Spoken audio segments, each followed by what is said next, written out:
You're listening to the Common Descent Podcast.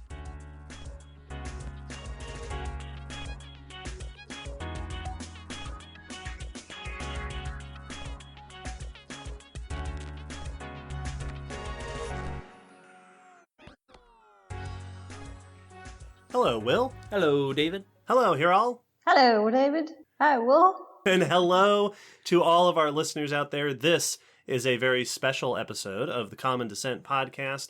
We are celebrating Snake Month. Woo! All throughout the month of July, we've been doing snake-themed stuff. This episode, we are going to be focusing on modern snakes, a little bit unusual for us, Yep. and snake conservation with our special guest, Hiral Naik.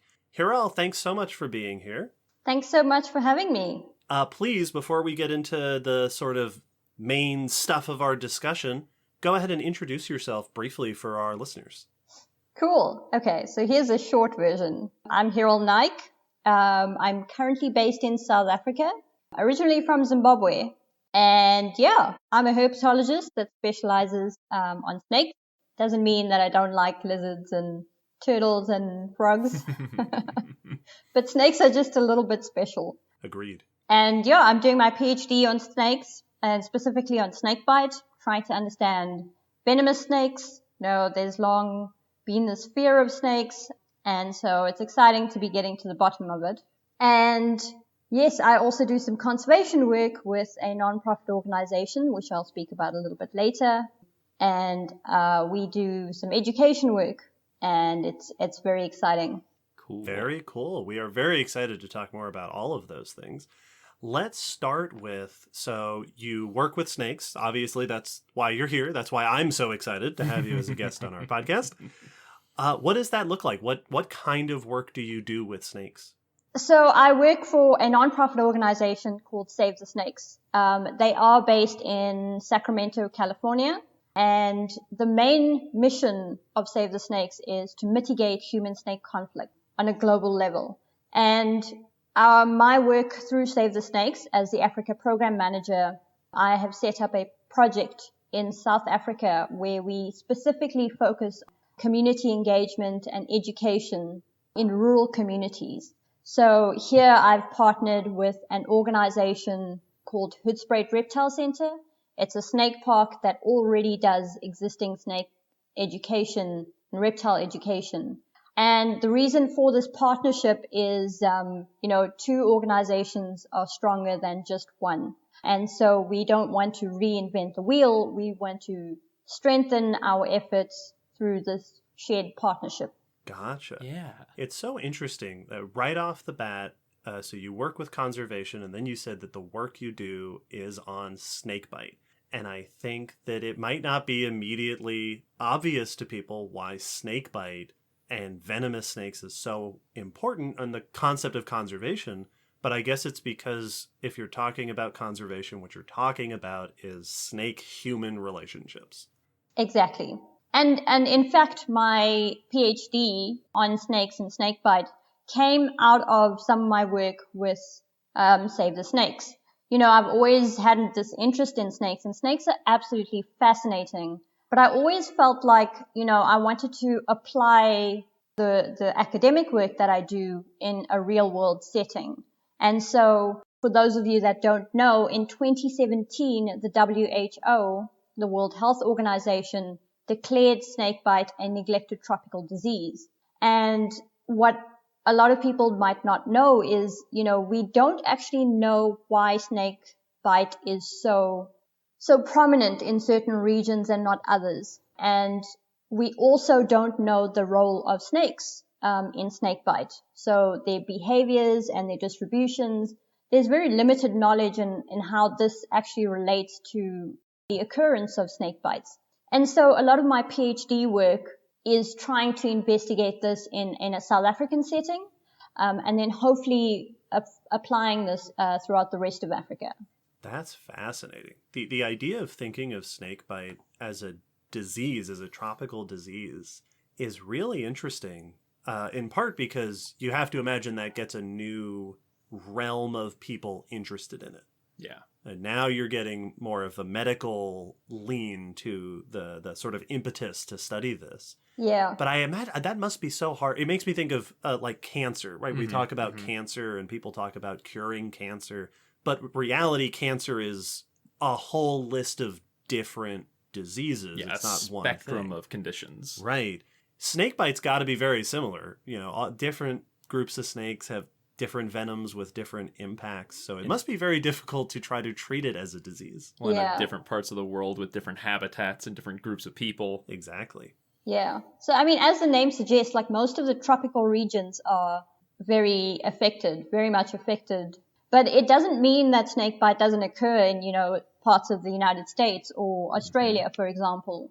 I think in areas like that, even in South Africa, we've just got better medical facilities that can deal with it. And so I think you don't think about these things unless you're working with other members, other medical professionals that will actually tell you that, yes, actually in somewhere like Nigeria, the issue is in fact that they don't have antivenom, or that, you know, their medical facilities are not equipped to deal with snake bites. Yeah.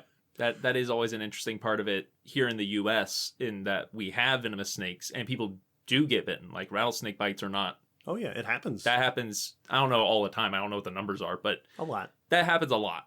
It's very common. People's pets get bitten all the time. Sure. But we also have a very short list of venomous snakes here in the U.S., and we know them, and our hospitals are prepared for them. So it's like, I haven't heard about a venomous snake death in the U.S. in quite some time. Yeah, it's very easy here in the U.S. to sort of, it's almost tempting to diminish people's concerns about venomous snakes, because you can say, well, yeah, like the average number, I think, of venomous snake deaths in the U.S. per year is like 5. Mm-hmm. And usually there's some kind of condition that leads to that. This a is complication. going to be a perfectly healthy person most of the time. But when you look at other parts of the world that have different snakes and different availability to medical facilities, it can be much more dramatic. Mm-hmm. Yeah, I mean, it's and that's the thing. I think working with other herpetologists, we've now come to realize that, in fact, it's not just the medical side that actually needs this huge focus when it comes to snakebite, but rather the snakes itself. Or rather, I think in the past there hasn't been as much of an interest from the academic side, simply because, if it's a disease, it's kind of put into the category of medicine, and, you don't necessarily touch on it. But it's quite exciting because a lot more herpetologists are now trying to understand the venom variation in different snakes. I'll take the African continent as an example. The continent itself is huge, but we have something like a black mamba kind of distributed quite broadly. But the impact of a bite in South Africa very much differs to the bite impact in somewhere, in Central Africa. And so it's important to understand that venom in snakes is largely driven by the type of prey that they eat. And the prey availability is going to differ in Central Africa compared to the Southern Africa. So these sorts of things are factors that, haven't really been considered in the past. But now we're trying to really get into the ecology of it. And I think for me personally, that's the more exciting part of it. Yeah. So in your work, how often do you get to actually go out and find snakes and interact with wild snakes, as opposed to time spent in a lab or looking at preserved specimens or things like that? So I'm very lucky because I am based in the northeastern region of South Africa. So it's quite close to the Kruger National Park, which is quite wild. And so I'm in kind of the middle of the wilderness, where we do, even at the snake park itself, we have this little hub where we have wild snakes coming through all the time. I mean, there's a baby Mozambique spitting cobra that kind of hangs around my house occasionally. That's awesome. That's so cool. Yeah, and when we don't find snakes in and around us, we go on snake rescues quite often. So, these specifically things like black mambas and Mozambique spitting cobras are quite common in my area. And, we'll often get call outs because, there's a black mamba in somebody's thatch roof or a Mozambique spitting cobra in somebody's bathroom. Yeah. And so it's quite a dynamic relationship actually living with snakes, and it directly relates to the kind of work that we do, in terms of promoting this kind of harmonious living with snakes. And I think that really makes my work personally quite, it's exciting, but more than that, it feels like there's more of a purpose to the work that I'm doing. Mm-hmm. Yeah, it's not direct. Yeah, you're not sitting in your own little scientist area separated from all the people of the world. Mm-hmm. Yeah. You're actually out there interacting with Yeah. people and with wildlife. That's really cool. Yeah. What's so interesting to me to hear you talk about your work with snakes over there is that it's very easy, again, from our sort of North American perspective, I think it's very easy for people to intuitively understand that wildlife is different in different parts of the world. Mm-hmm. But usually when you think about that, you're thinking like, well, yeah, we've got mountain lions and bison and wolves. And in Africa, you might see hyenas and elephants and African wildlife. But this is another one of those things that might be under the radar for some people, that the snakes are totally different. Yeah, you can't just say, yeah, everywhere's got snakes. While that is Right. trure. Like here, the most common and most famous of our venomous snakes, like the ones you are told to look out for more often than anything else here in North America, are rattlesnakes. Mm-hmm. Yeah. We have tons of rattlesnakes, but you don't have any rattlesnakes over there. Yeah. No. Right? You're dealing with completely different things that to us, you said a cobra, Yeah. which to us is such an odd thing to hear someone saying that they have it around their house. Yeah, That's a that's completely stuck in different ecosystem. Yeah. No, I mean, the closest we have is a puff adder. Mm-hmm. And Mm-hmm. yeah, again, it's just another viper. But, it's quite different when you're working with with snakes that actually have their own different behaviors. So, vipers will behave very differently to elapids, and understanding the relationship that these different snakes share within a community out in the wildlife, out in the wilderness is also very different. And I think that's one of my favorite things about working with snakes, is that there's no one size fits all. Each snake in every region is very different. And it's so important to understand the role that they have within each different environment. Absolutely. Well, and that was one thing that was standing out in my brain when talking about how it's, being classified as a disease, and looking at it from that standpoint is very interesting. But also, it is very unique among diseases in that, but different bacteria have different ways they quote unquote behave, that they attack certain cells more than others, and they tend to focus on different parts of the body. But they don't have brains, and these have actual responsive behavior and personalities. And it's like here there are snakes that definitely have worse reputation. Like a water moccasin has a worse reputation a lot of times because they are a bit more aggressive in their displaying and their reactions, so people are more afraid of them quite often. But also, it gives you one of the rare opportunities where this is a disease that does not want to inflict itself upon you. Right. It does not actually want to bite you. It is something has gone wrong when that happens. So it's studying that behavior really is like you were saying, a fascinating part, but also a very unique part to treating this as a epidemic isn't the right word, but illness, contagion. Yeah. So have you gotten to do, I know that you, it sounds like you've actually lived in a handful of different places over the years. Have you gotten to work with snakes in different countries, in different regions? So I actually haven't. I've mostly done most of my work with snakes in South Africa. Okay. Just as a side thing, I did go to Peru for a little while to work as a research assistant, but I mostly focused on frogs there. Of course, I did keep an eye out for snakes, but we were quite far up in the cloud forests, and it was far too cold for most snakes. Gotcha. Do you have like a dream snake vacation? Is there a part of the world or a group of snakes that you've not gotten to see that you want to go see? Oh, so many.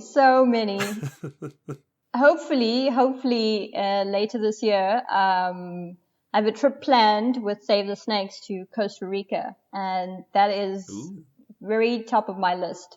So if all things go well, that trip should happen. And yeah, I mean, everything from pit vipers to the glass frogs. It's a dream location for most, I think. Yeah. I think any group of animals you want to study, Costa Rica is probably a good place to to go see some. To at least make a stop at. Right. Yeah. So you've brought it up a couple times now that you work with an organization called Save the Snakes, which is actually how we found you originally when we were looking for people to be on this episode of the podcast. Tell us a bit more about Save the Snakes and what they do. Okay, so Save the Snakes is quite a new organization. It was only founded in 2017, just a little bit before, snakebite was actually declared a neglected tropical disease. But the main purpose of Save the Snakes, the main mission is really to support conservation efforts around the world that focus on mitigating human-snake conflict. So the structure of Save the Snakes itself is that we have a grants program through which we get funding to support various projects.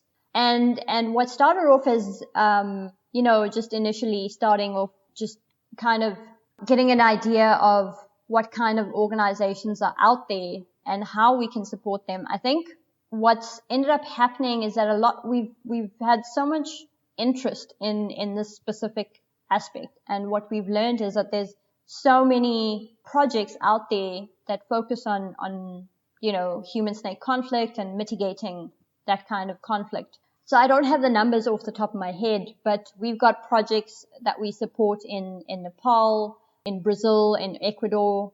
We've got 3 main projects that we run directly under the Save the Snakes umbrella. The one is currently in California, which the executive director of Save the Snakes, Michael Starkey, currently runs. And again, the large part of that focuses on educating schools and communities about snakes and why they're important. We also have a project currently running in Zambia, and then there's a project in South Africa which I currently run, and this project is called Snake Education and Community Awareness Program.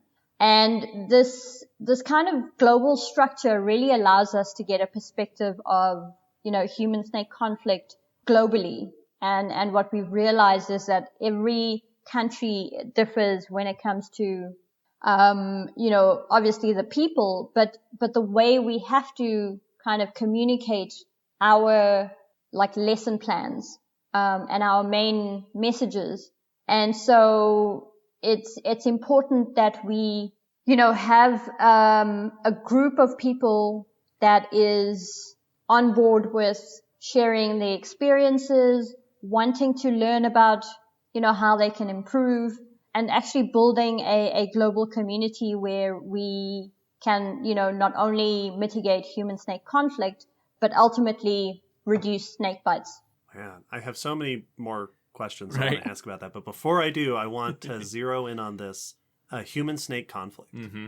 So when we're talking about conservation for snakes, usually when we talk about conservation for animals, we're always, it's always we want to protect these animals. We want them to thrive. We want them to avoid persecution and decline. In the case of snakes, there is also this flip side of it that we're also kind of trying to protect people. Mm-hmm. Yeah. Right? A lot of conservation projects, when we're saying, we want to conserve black-footed ferrets, no person is in danger. Nope. Well, I guess the plague, but other than that, black-footed ferrets are not a danger to people. So what does snake-human conflict look like, and why is it such a problem in so many places? So this is a very interesting question, especially posed to an academic and someone who comes from an academic background, because, so much of what we do as scientists focuses on literature, finding, the science of it, working in the field, but we don't necessarily, work with people so much. And so that social aspect is very important. And that's something, I've come to learn. And so the key aspect of it is how you build relationships with people.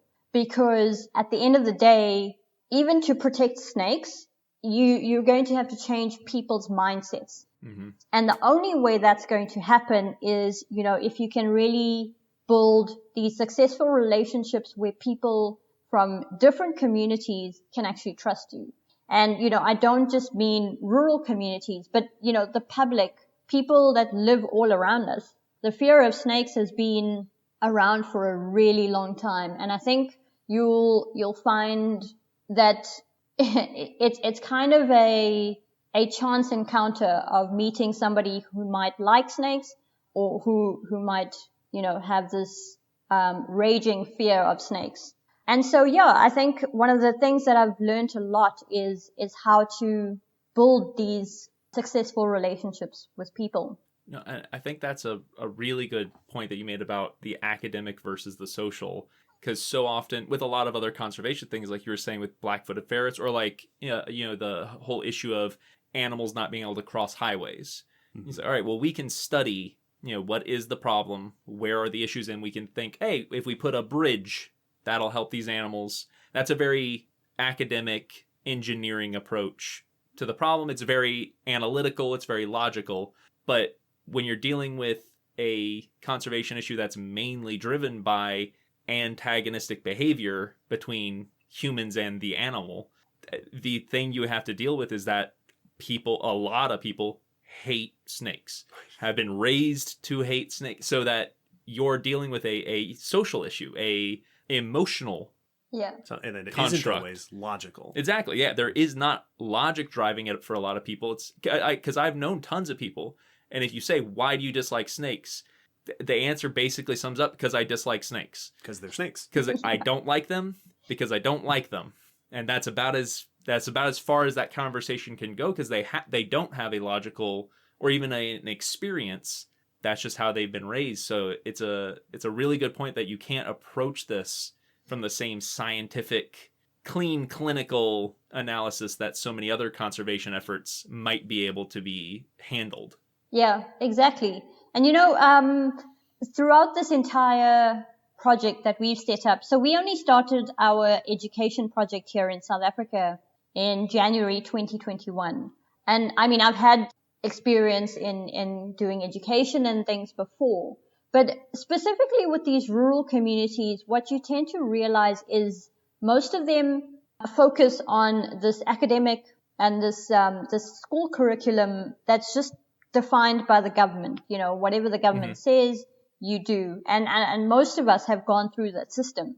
And when it comes to nature education and learning about wildlife, I mean, most of these communities live very close to the Kruger National Park and in pure wilderness, but they don't understand, their relationship with nature and wildlife around it. And so it becomes very critical to incorporate what they're learning with kind of our lesson plans on snakes. It's not just about, snakes are important. It's about relating it to the environment that they live in. And, just speaking about lesson plans, even in the general education system, it's not that common for us to learn about reptiles or, a lot of these animals that are, I want to say, less charismatic. Mm-hmm. You'll learn about the big five wildlife. You'll learn about the big animals that are, very common.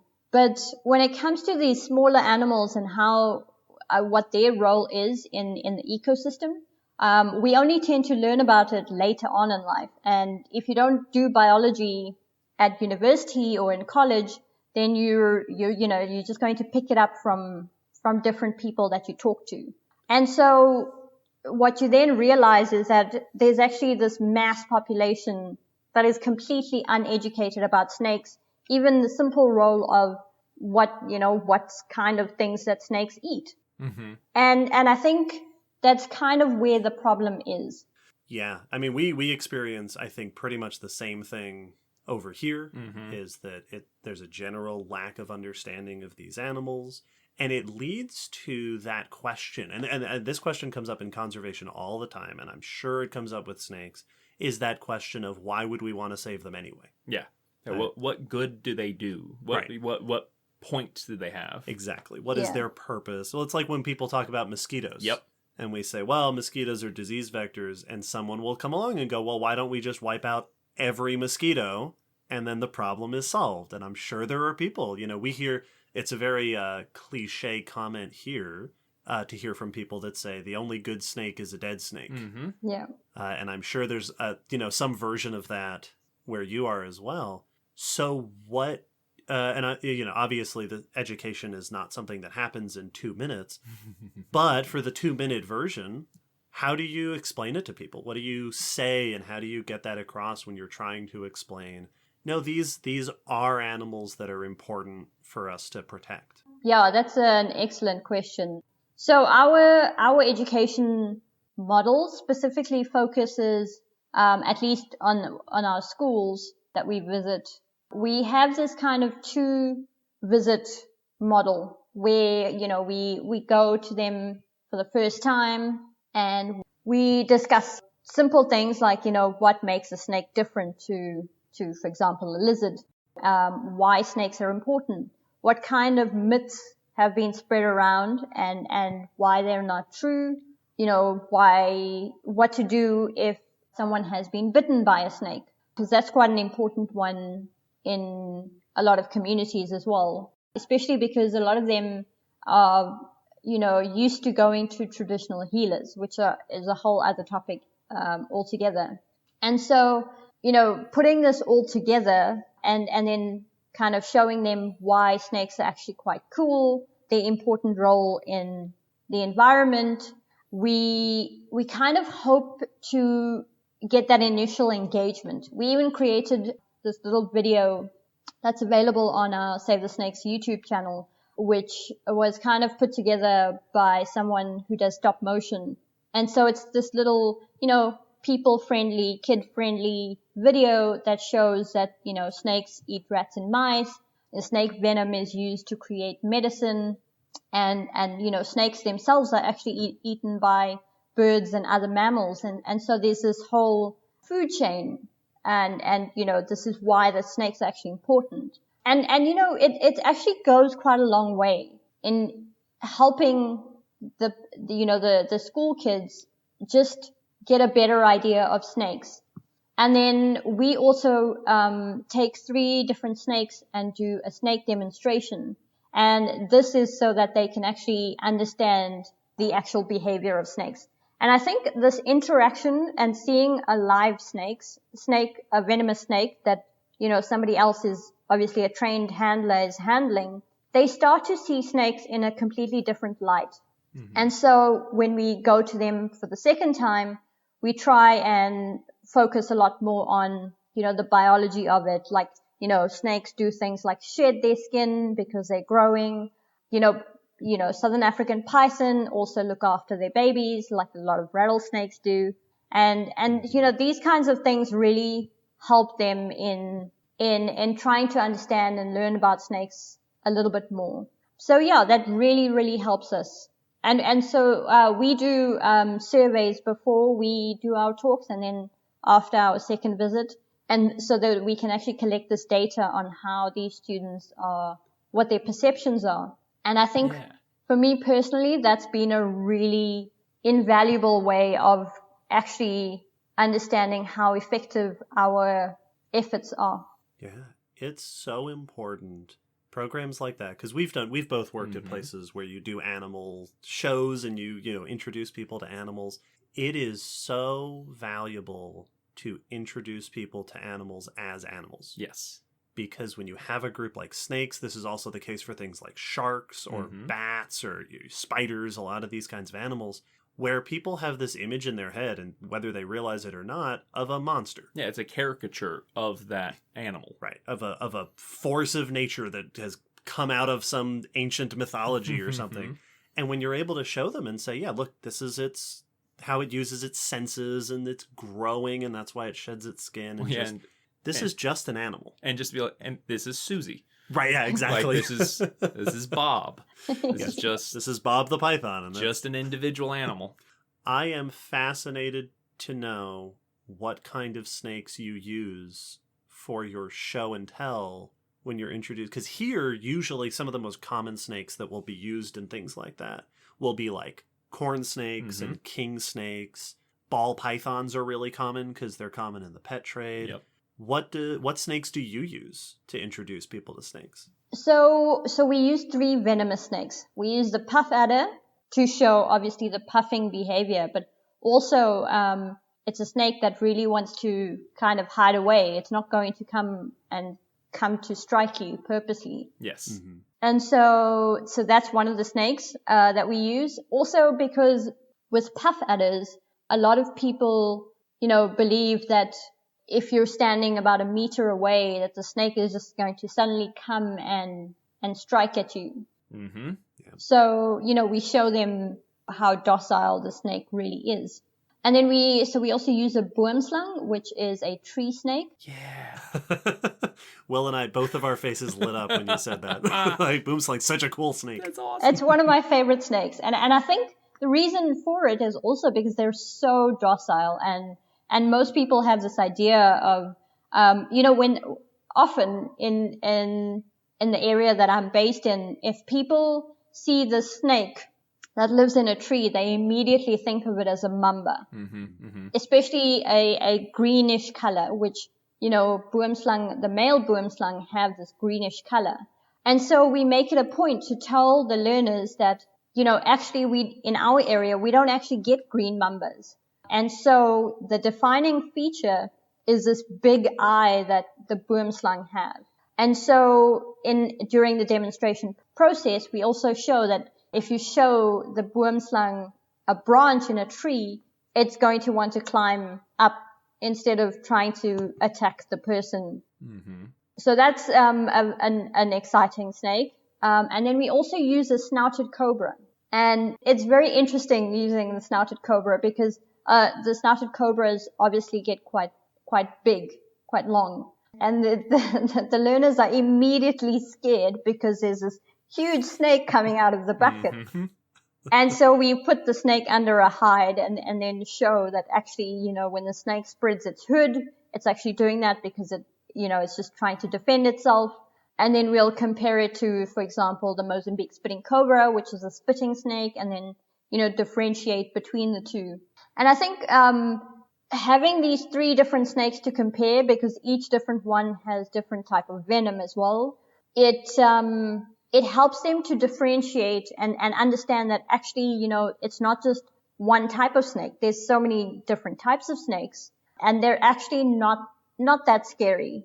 And so we also do an interaction with the non-venomous snake. So we do have like ball pythons and things at the snake park. Mm-hmm. So we'll often use one of the ball pythons that we have as well. Cool. The thing I really like about the approaches that you've listed out is with the snake demonstrations, it's show, not just tell. Because so often when you're trying to teach people about a misunderstood group of animals or a disliked group of animals, you can say, hey, a shark doesn't actually want to eat you as many times as you want.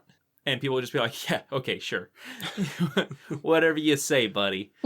It sounds like propaganda to them. So it doesn't click as truth until they see someone in the water with a shark and the shark's completely being uninterested. Same thing with the snakes, showing that these behaviors are all defensive. The snake would ultimately like us to leave them alone. You can't refute that as just, well, that's your opinion. Well, no, the snake's there doing it. Yeah, exactly. And yeah, and the other part I really liked when you were saying is that the education, a lot of what you were mentioning was just focusing on understanding the animal. Just, not even trying to push the heavy-handed conservation messages. Just, hey, do you want to know what a snake eats? Do you want to know how they work? Do you want to know where they live?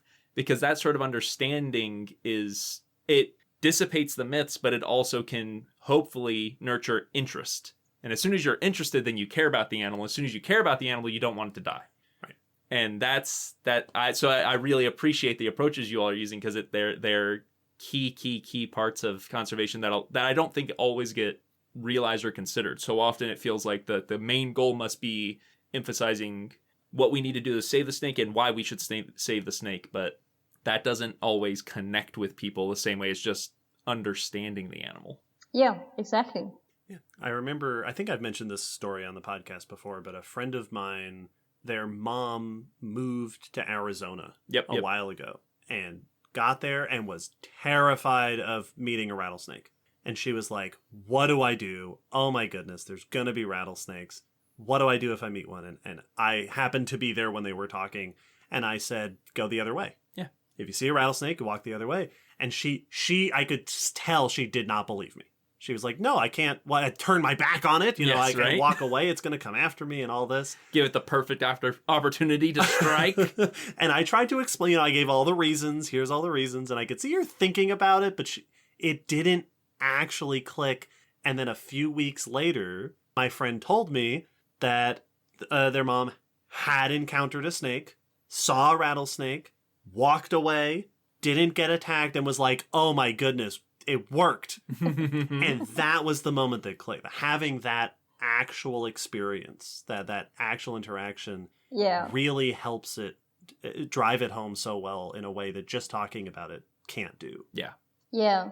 I mean, even when we get called out to rescue snakes from even someone's garden. Now, like I mentioned, we live in a wild part of the world, wild part of South Africa, where, we have eco estates. You're literally living next to wildlife. That means that snakes are going to be there. And no jokes, we've been called to rescue a black mamba out of a tree, just outside somebody's house. It's in a tree. It's going to go away. But this is the thing. People are so petrified that, they just think that the snake is suddenly going to come into their house and attack them or whatever the case is. So when we go to, when we're presented with such circumstances, we encourage the people to actually sit and observe the behavior of the snake. What is it doing? Like moving from one tree to another tree? Is it trying to find something to eat? These are, I think they don't realize how much at an advantage that they are.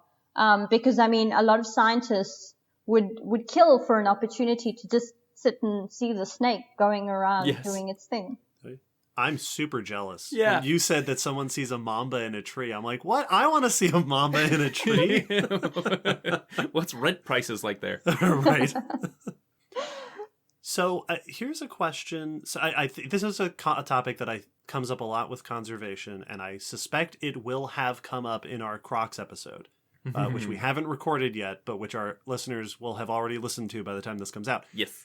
Oftentimes when we talk about people's interactions with certain wildlife, there is a difference between sort of modern interactions and then the historical interactions that might still be common for indigenous groups.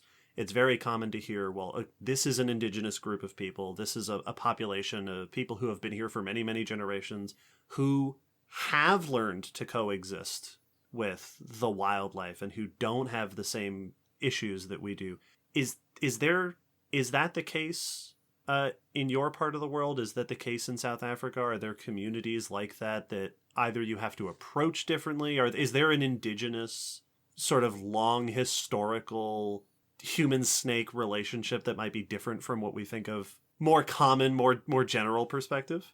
So it's very diverse. Even in some communities, and I'm not sure what kind of drives it, but for example, in South Africa, we've got a huge diversity in the native population, and it's very interesting to try to understand what kinds of things that they believe in. A lot of them are religious and simply believe that, because the Bible says that, snakes are evil, snakes are bad. Mm-hmm. But I think it comes from a lot of the myths, for example, that have been shared.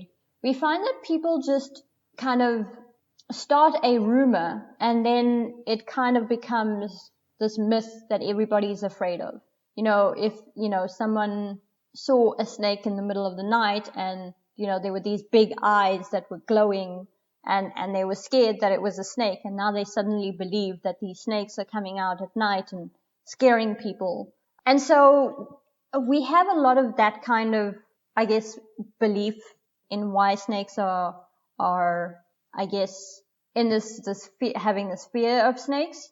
But to my knowledge, I think there might be probably in parts of Central Africa where there's a lot more of these indigenous communities, they probably do have certain belief systems. But I think what I've personally realized is that because there are more and more of the global population is becoming either educated or there's a lot more development, a lot of the belief systems kind of change based on people and what, other people are saying and doing, rather than the belief in this traditional knowledge that people have shared over the years. That does make sense, because so many of the messages about snakes are, like you mentioning the rumor thing, made me think of how a huge part of the issue isn't just, do you live near venomous snakes? Then your community probably has a bad opinion. It's like people who have never met a venomous snake in their life have opinions about venomous snakes because TV, video games, books, the book, and any other form of media you can think of so commonly have allegories and stories and characters that are evil, terrible, scary snakes. So that even if you're just getting exposed to media from other parts of the world or other communities, that could shift your opinion on snakes very, very easily. Oh, yeah. And I guess myths and rumors permeate through cultural lines very easily, through cultural barriers. Even if you're just interacting with people who grew up watching those movies or books or whatever. And so much of it can be subconscious. That's something I think about all the time, of like, even in just like the general education system, they don't have a chapter that is, here's why snakes are evil. But it's very likely that if you show a clip of a documentary and it's one of the ones where they play scary music when the snake shows up, it's just subconsciously you go, all right, noted. That's the bad one. Right. Yeah. So you mentioned that your research focuses on snakes in addition to conservation efforts and your educational programming. What do you have a special group of snakes? Are you specialized in a particular type of snake? So for my research, I'm focusing on medically important snakes. Some of the top snakes that are featured the most in Snakebite, specifically in South Africa.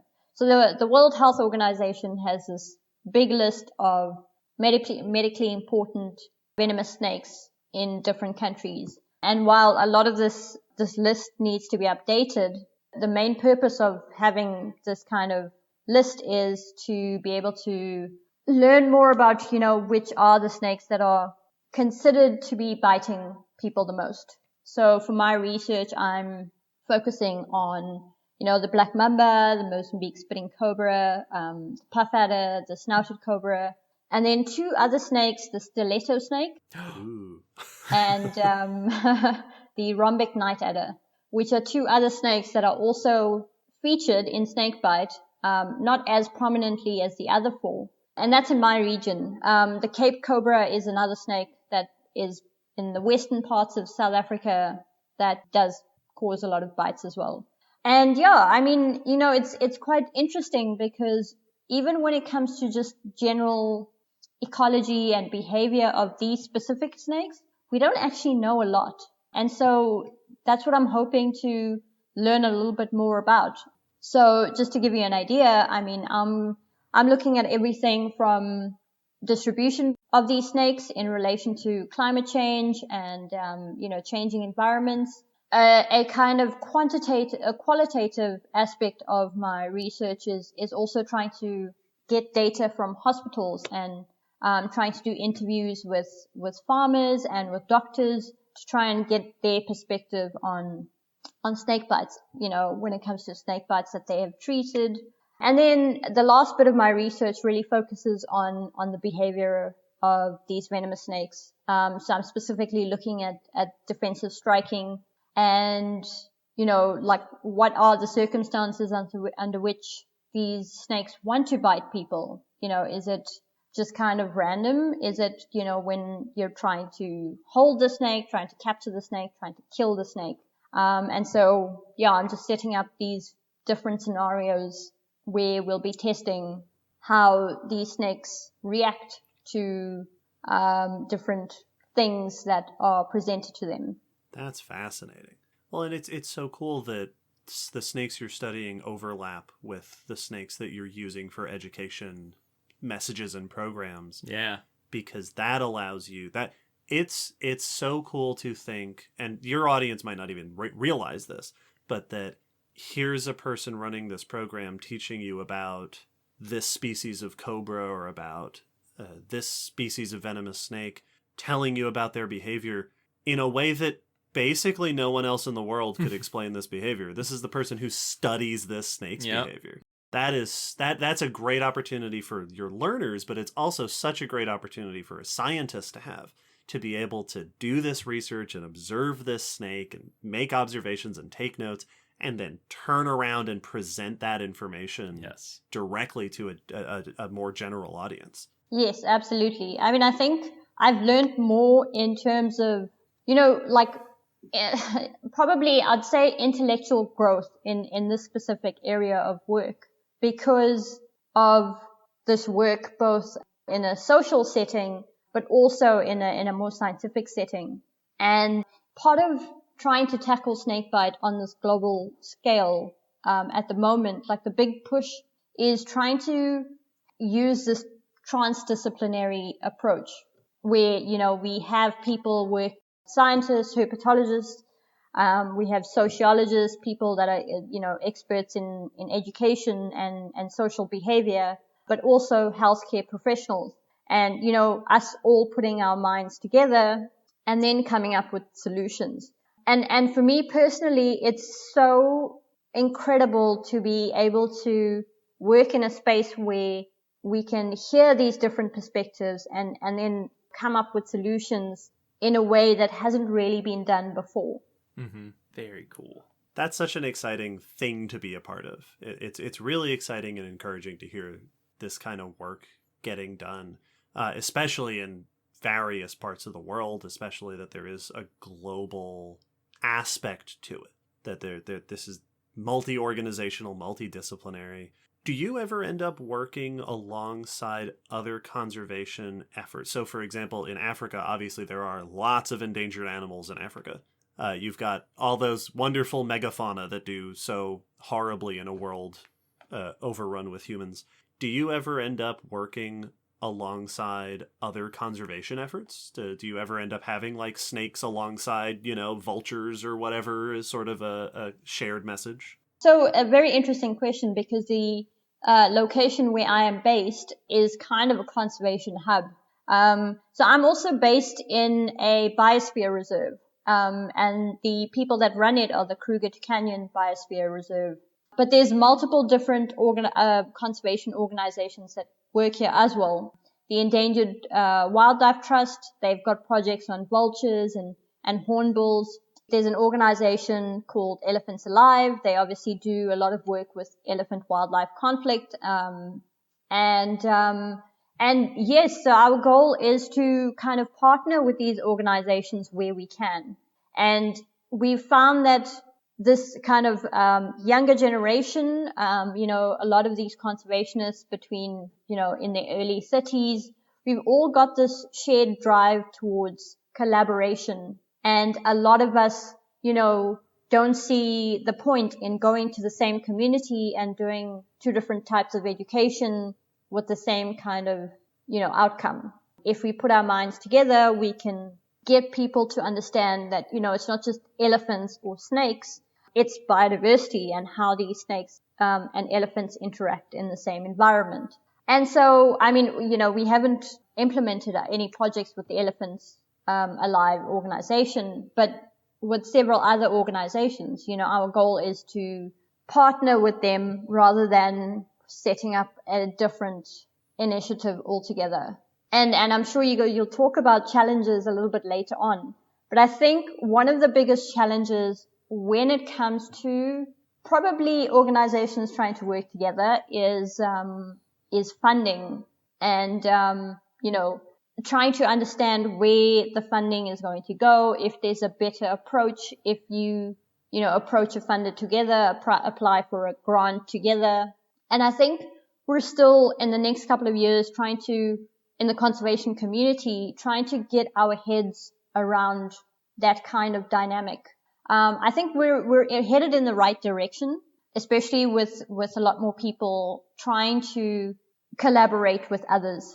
And just, in general, I think a lot more people can see that what we're all trying to do is just, conserve our habitats, as much as we can and get people to understand exactly that as well. So yeah, I think, again, I think in the times that we live in, it's great to be part of conservation efforts. Yeah, absolutely. And this sounds like a very exciting place to be part of conservation. Yeah. Now you brought up challenges, and we discussed this ahead of the episode, that one of the themes throughout our discussion here is sort of the joys and hurdles of snake conservation. Obviously, we've talked a bit about both of those, but let's focus in on hurdles. What, beyond what we've already talked about, what are some of the hardest things about being involved in snake conservation? What are some of the biggest obstacles in the way of saving snakes, either in your work personally, or if you'd prefer just as a general sense of snakes around the world? So I think it probably applies both globally and to my work. And the biggest of it is that snakes are not really a sexy species. Elephants, rhinos, they're going to get funding and they're going to get a lot more people interested in trying to protect them. We, on a global scale, we also don't find as many threatened snakes in comparison to threatened mammals, for example. In fact, a new study came out, published in Nature, focuses on, what the deal is with reptiles and how much of them are threatened, on a global scale. And so, for example, we have, black mambas are quite abundant. So why does anybody want to fund a project on black mambas? Even though as a scientist, I personally think they're fascinating and learning about their behavior is really important. And so I think, one of the biggest challenges, and every snake biologist will tell you this, is that, we don't have enough funding when it comes to working on snakes, whether that's from an academic point of view or from a conservation point of view. Now, we've been lucky in that we have received a few grants when we've, for our project specifically, and that wouldn't be possible if it wasn't for the education aspect. But, with the education comes this need to learn more about behavior.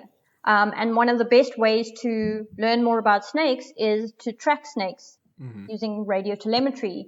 But, radio telemetry equipment is very expensive. So how are we supposed to do this? So, it's just something that's very challenging. And I think both as a snake conservationist and as a biologist, it's very tricky to even go about trying to find funding. Are you supposed to approach private donors?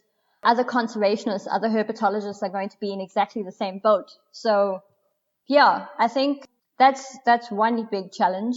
And then I think the second biggest challenge is probably just being patient, or trying to be patient with people that have this fear of snakes. Because some people it's very easy and they're a lot more understanding. But a lot of the times you are going to meet people that simply do not care about snakes and are just so scared that they, even if you show them a picture of a snake on your phone, they will be, in the next room, just petrified. Yep. And so, it's coming from a background where, you learn about wildlife and, it's so natural to kind of be inquisitive, to learn more about an animal. You have to be very patient with a lot of other people. And I think it can be quite challenging.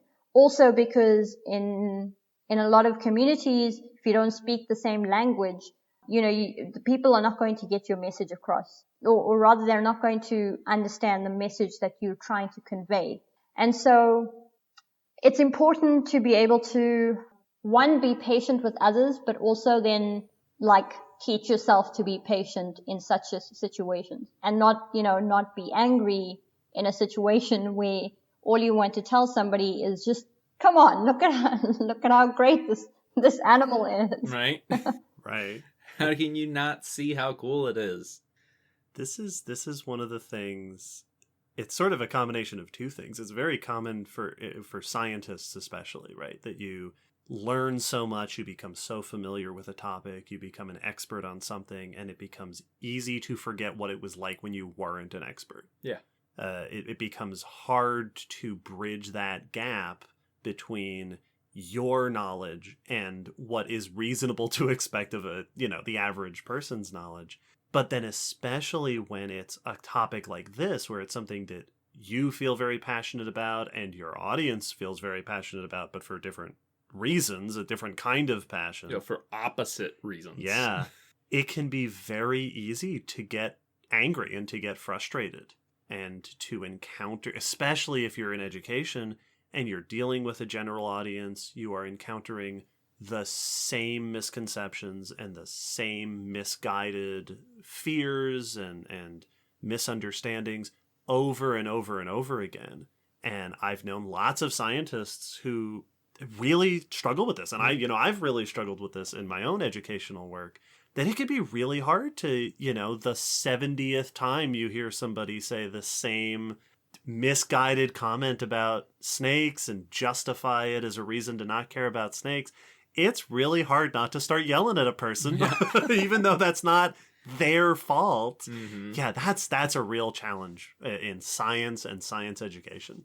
Well, emphasizing the patience, I really appreciate that, because very often you may come across people who have fundamentally different opinions, not just of snakes, but I've come across people who just don't like animals pretty much. If it's not a dog or a cat, right, they don't want to have any. I'd bring out an armadillo, which is not creepy. That's not a creepy crawly. It's weird, but it's just a little coconut animal. And I've had people who've been like, "Don't bring that near me. I don't want it any closer than you have it right now, because it's an animal. I don't trust animals." And so just acknowledging that some people are coming from it from a fundamentally different experience and opinion, and that, you have to be patient and accepting that that's where they are, and you might not be able to reach them the same way. And you just have to kind of be as okay with that as you can be in the moment. Yeah, I think the first time I ever encountered that recognition of just thinking about animals differently, I was watching some YouTube video of some one of the late night talk shows. Mm-hmm, mm-hmm. Jimmy Fallon or one of those guys, and they had a guest on who brought on a bunch of animals, and the host was terrified of every animal that they brought on. Yep. And I was like, dude, that's a sloth. Yep. What are you freaking out about? That's so weird. And it was sort of the first time I had wrapped my mind around, oh yeah, no, this is a person who just has a completely different perspective on what they expect an animal encounter to be. Yes. And it's so important to keep that in mind when you're interacting with people.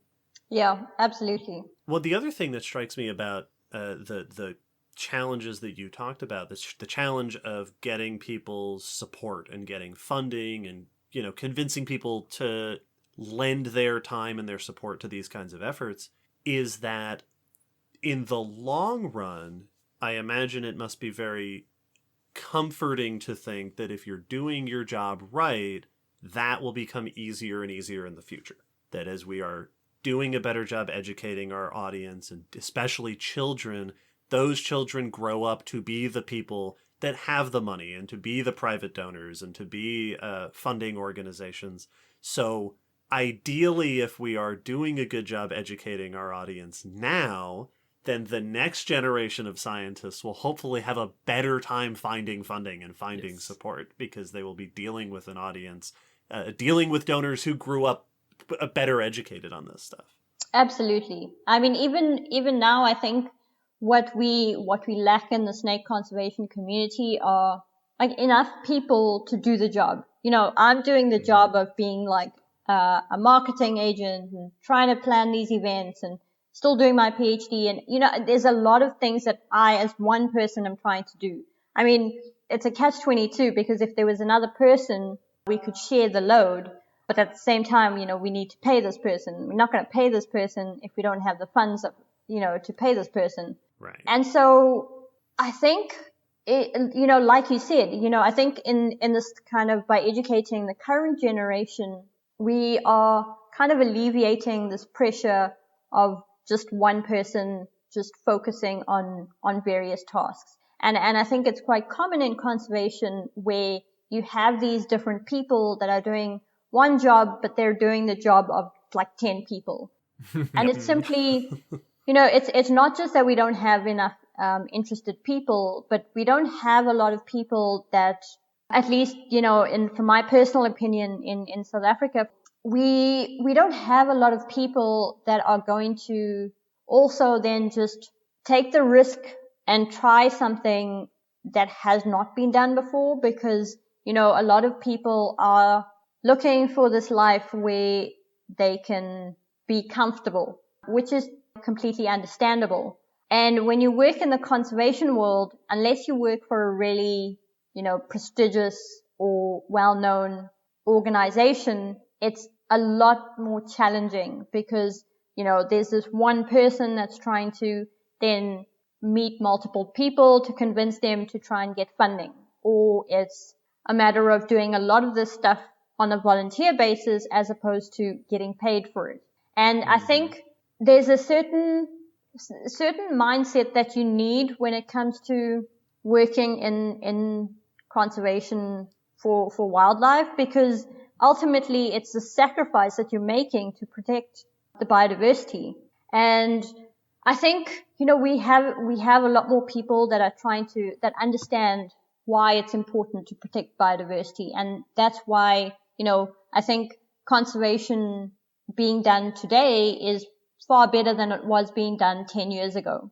And I think we're making progress. And the more people that we educate, especially in these communities, even if, you know, one of them wants to become a really wealthy businessman, if we tell them about the snake talk that we gave to them however many years ago, they'll be far more interested in helping out than somebody who's a businessman today that's not interested at all. Yeah. Yeah. Absolutely. And that's such a great perspective to think about. It's really important to think about, because you have to see that progress, because otherwise it's just depressing. Well, it's to me, it's a core aspect of why I went into education, because education is a long-term solution and hopeful solution to many, many, many issues. Is that I'm hoping that by educating these children, that they will grow up and have a, you know, slightly better understanding or more open-minded point of view toward whatever topic it was. And so as adults, they'll make decisions that will be, you know, more beneficial or more progressive in that category, or even that they just will raise kids that are less afraid of that animal. Oh yeah, or talk to their friends. Yeah, it pushes the boulder a little bit further. It inches it a little bit further with every person that goes, oh, okay, no, that is kind of interesting. All right, that's an inch. Yep, that's an inch. We're doing it. And so yeah, that idea of just hoping that it will make things easier down the line. But I also absolutely sympathize with your point of just not enough people. Mm-hmm. That even if you have truly passionate, talented, and well-trained and knowledgeable people who are doing a great job, if you've only got 5 of them, it is fundamental that you are going to be struggling to do what you need to do. Yeah. Conversations about conservation, it's very easy for them to be very sad and depressing because we're talking about animals in danger and people in danger and all the struggles of doing it. And we don't want to diminish that because these are serious topics. Yes. But obviously there is something to enjoy here because otherwise people like you, Hiral, wouldn't be doing it.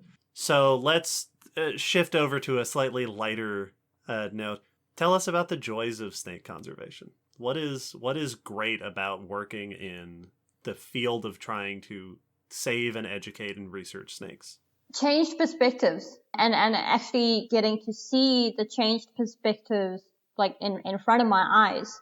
It's part of the reason why for our education model, we wanted to do these surveys and, really looking at the facial expressions in so many of these learners, and how that changes, especially like, it can be, that they are super afraid at the beginning of our presentation. And, you have these little girls or boys that are just so afraid.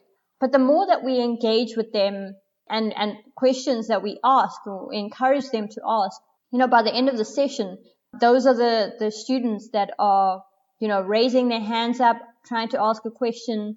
And we specifically set out a time for Q&A to encourage them to ask any kind of questions that they might have. One that we get quite often is anacondas in Africa. Mm-hmm. And obviously this stems from, watching movies and they're like, oh, okay, anacondas are probably everywhere. Yeah, exactly. Any body of water. My swimming pool Yes. is a dangerous place.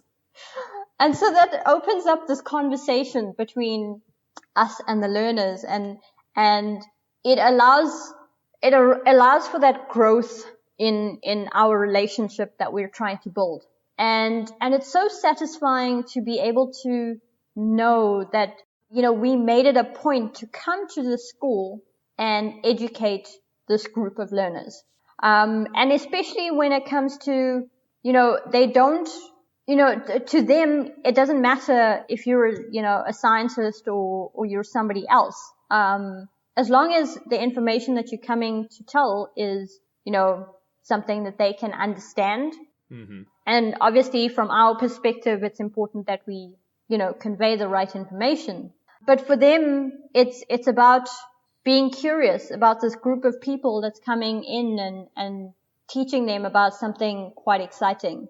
So yeah, I mean, as working with school kids is a lot easier than working with adults. That being said, even changed perceptions, in adults is very, very exciting to see. So that's definitely one of the joys of working with snakes and in snake conservation. And then the other biggest joy, I think, for me personally is being able to be part of a global community where we're all trying to protect snakes and kind of teach people about snakes in the best way that we can, while still learning from each other at the same time. Yeah. So something I haven't mentioned is that I'm part of, so in 2020, Health Action International, it's a Dutch organization, they created this campaign called Women Champions in Snakebite. So they highlight women specifically from different parts of the world. And so now we've got this community of snakebite champions that can share their experiences, the kind of education that they're doing, what they've learned in the process of implementing their own projects. And this collaborative effort is so inspiring to be able to just carry out your own work. Because I think even on those days where you're just not feeling great, and you just don't want to do what you're doing anymore. You just think about the fact that there's, this whole, you're part of this global community of people that are doing this incredible work both in their own country and want to come and, work with everybody else to just tackle this kind of global issue. I think it feels like, for me personally, it's like I'm a part of something that's bigger than myself. And I think it's exciting to be a part of something like that. Absolutely. Yeah. That's awesome. Well, and I'm glad you bring that up, because it's always another thing that's always important when we're talking about things like this is we are doing an episode right now. This episode you're listening to is we're talking about snake conservation, and we have Hiral on here as our snake conservation person. But obviously you are not the only person working in this. You are the only person on this episode of this podcast. You're sort of being asked to represent the entire community of snake conservationists, but that's obviously not the case. And it's always good to keep in mind and to reinforce that for ourselves and for others, that this is something that people are passionate about, and there is a community about this, around this topic, that people can learn about, that people can get involved in. And that's really, it makes me feel all warm and fuzzy to hear about those kinds of initiatives. I can only imagine it's even better for you being actually part of it. Yeah, no, absolutely. I think being a part of these various groups, so I'm also part of the IUCN Snake Specialist Group, and hopefully through that group we'll be creating a snakebite mitigation task force, which will obviously focus on mitigating snakebite. But, that specific group has scientists from around the world and snake experts. So, I'm learning kind of one thing in one group, and then I can apply that to another group, or even just share that and vice versa. And I think being able to do that, because I think in the past, it's never really been the case where, people work across these various disciplines. You work in your silo, you focus on what you're doing, and that's kind of it. Like, you grow within that field. You either become the best professor, part of various initiatives. But I think there's this global drive in the world at the moment to be involved in different projects, different initiatives, for the greater good. So, and it's not just specific to snakes and snake conservation. You'll find experts on frogs that want to be part of, conservation initiatives on frogs, but also education. And I think what that's allowed us to do is really build a network where we're not just, it's not just about your personal growth and your personal career, but also just contributing towards a better society. Absolutely. Yeah. Hiral, I want to talk with you about snakes all day. This has been such a fun conversation, and I'm sure our audience would love to listen to us talk about snakes all day. But before we wrap up, because I think we should start wrapping up our discussion, is there anything else you want to mention? Is there anything else that you want our audience to know or to think about or to keep in mind on the topic of snake conservation? Just, I think the one message that I would like to tell anyone listening to this podcast and anyone that ever will listen to this podcast is that just learn one cool thing about snakes. If after you listen to this podcast, you just go research something interesting about snakes, just go do yourself a favor and just learn about one interesting thing about snakes. I promise you won't be disappointed, and your curiosity will probably lead you to more and more interesting facts about snakes. Absolutely. That's great advice. Yes. Love it. One more question for you, Hiral. Do you have a favorite snake species? Yeah, I've been thinking about that. I really What's don't. the best snake? I really don't like this question. Right? No favorites. So. Okay, I was gonna say that's also an acceptable Yes. answer. Is no, Of course. There's tons of great snakes. Well, I thought about that earlier. Of like, oh, that's probably a question that we should bring up. Just to have that conversation. And then I had a moment of like, do I have a favorite snake? I don't really even have it. I have a couple that I often think of. A couple favorite North American snakes that typically come up. I'll typically mention bull snakes because I think they're so cool. Pituophis. Green snakes, Ophiodries, such pretty snakes. But yeah, I don't have an answer to that question either. Yeah, I definitely have snakes that rank high for me, but there's just so many, so it's hard to just be like, yeah, no, this one's obviously. Yeah. I mean, I will mention one snake because I just think it's super cool, and that's the spider tail snake. Yes. And if the listeners have not heard about the snake, just Google it and go find out about this really cool snake. And I mean, it's just one of the interesting snakes out there that, does this really interesting behavior, exhibits this interesting behavior. And that's another reason why snakes are just very, very cool. Well, and you mentioned one of my all-time favorites earlier, the stiletto. Yeah. I learned about that in if I remember right, it was a documentary. I don't remember if it was a series or just a documentary that I saw late at night in some hotel, like just turned on the TV and was like, oh, I guess we're watching this, about different kinds of venoms, but it was specifically stories of different people who had been stung/bitten by various animals. And it was cool because it had like a platypus on there, so it was at accounts of a person who got hit by a male platypus and envenomated and talking about what that experience was actually like. And so it was personal stories for each one, and one of them was a stiletto snake, and that was the first time I learned about them, and it stuck in my memory because it was a bit grandiose in the way they were like showing everything to make it a little scary. So it stuck in my brain, parts of that, but also just they were like, oh yeah, their fangs go sideways. And I was like, stop everything. Can we just talk about that for the rest of this show? What? That's awesome. Well, one of the things that the listeners are not privy to in this conversation is my and Will's non-verbal, sometimes verbal, but just general reaction to hearing Hiral talk about what kinds of snakes you're working with and you're studying. And I brought this up early on. We work in North America, and we have gone on herping trips in North America, and we have met herpetologists from North America, which means that there's a pretty narrow group of snakes that we are typically hearing about. So every time you would mention like cobras or mambas or stiletto snakes, we're sitting here like, oh, this is so cool. We never get to hear people talk about these snakes. Right? It's pretty awesome. Yeah, it's pretty cool. And so for me, like I've been to 2 World Congresses of Herpetology conferences, and that's where I've pretty much learned about most of the global herps and the exciting stuff on snakes that goes on globally. And I think it's such an exciting way to learn about animals or snakes. It's that you wouldn't be exposed to on a normal basis.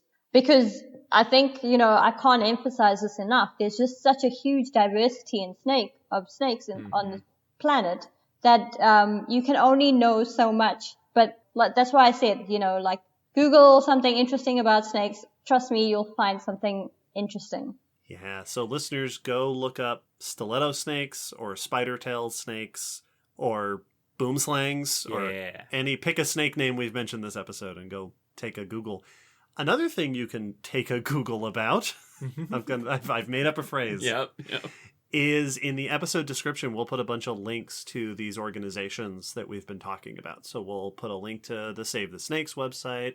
Hiral, if there are places where people can find you on the internet, we will get that information from you, and we'll put that in the episode description as well, so people can not only learn more about snakes, but can learn more about snake conservation efforts, and can learn more about our guest for this episode if you'd like to.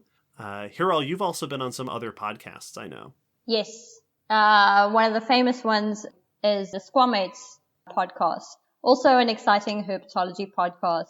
And then, I've done a few others. If you're interested, you can check out the Women in Evolution and Ecology podcast that talks about scientists, women scientists from around the world that work in ecology and evolution.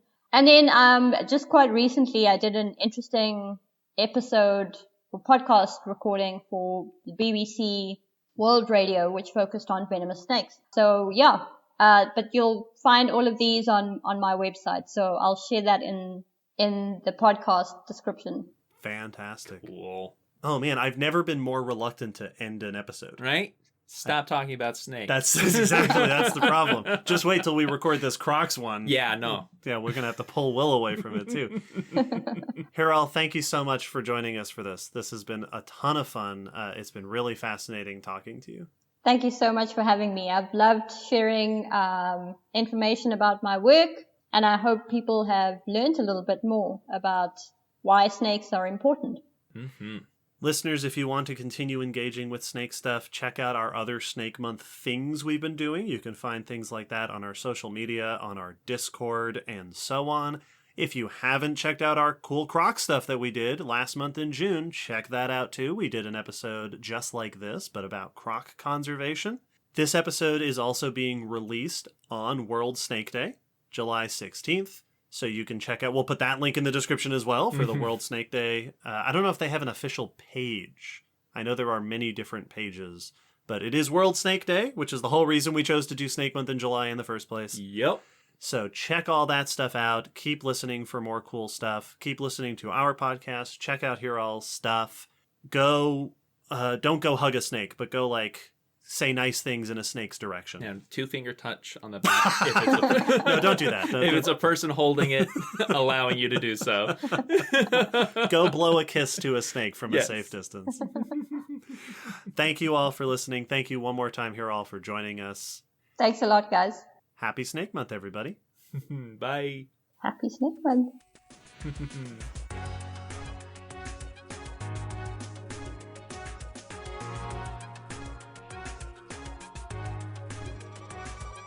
Thanks for listening to the Common Descent podcast. You can follow us on Facebook, Twitter, YouTube, and check our WordPress blog for pictures and links after each episode. Huge thanks to our patrons whose support helps keep this podcast running and who get access to bonus goodies on Patreon. The song you're hearing is called On the Origin of Species by Protodome, which we found at ocremix.org. Thanks again for listening. We hope you'll join us next time.